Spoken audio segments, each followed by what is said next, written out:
علیکم ورحمۃ اللہ وبرکاتہ۔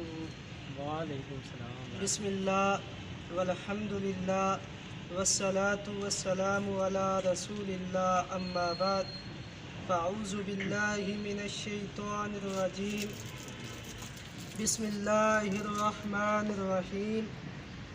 وقال اللہ تعالی فی القرآن المجید والفرقان الحمید، فَإِنْ آمَنُوا بِمِثْلِ مَا آمَنْتُمْ بِهِ فَقَدِ اهْتَدَوْا۔ صدق اللہ العظیم۔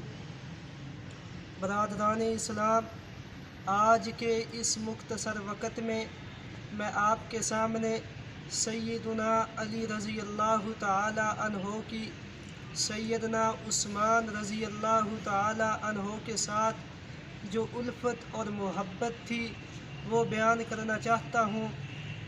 مصنف ابن ابی شیبہ میں موجود ہے، ایک دن سیدنا علی رضی اللہ تعالی عنہ خطبہ ارشاد فرما رہے تھے اور خطبہ کے دوران اس آیت کریمہ کی تلاوت فرمائی، ان الذین سبقت لہا من الحسنی اولئک عنہا مبعدون۔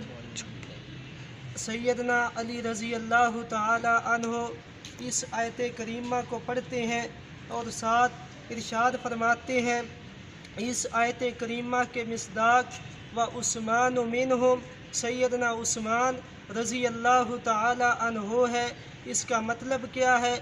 سب سے پہلے جو اسلام لانے والے لوگ تھے ان لوگوں میں سیدنا عثمان رضی اللہ تعالی عنہ بھی تھے، اور ان لوگوں کو اللہ تعالیٰ نے جہنم سے دور رکھا ہے۔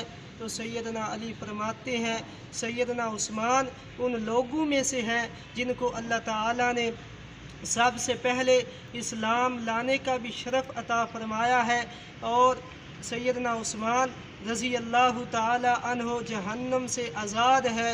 یہ سیدنا علی رضی اللہ تعالی عنہ کی سیدنا عثمان کے ساتھ محبت تھی۔ آج کچھ لوگ کہتے ہیں ان کی دشمنی تھی، اللہ کی قسم ہے صحابہ کا آپس میں پیار ہے۔ اللہ تعالیٰ فرماتے ہیں رحماء بینہم، آپس میں وہ رحم دل تھے، ان کی آپس میں محبت تھی۔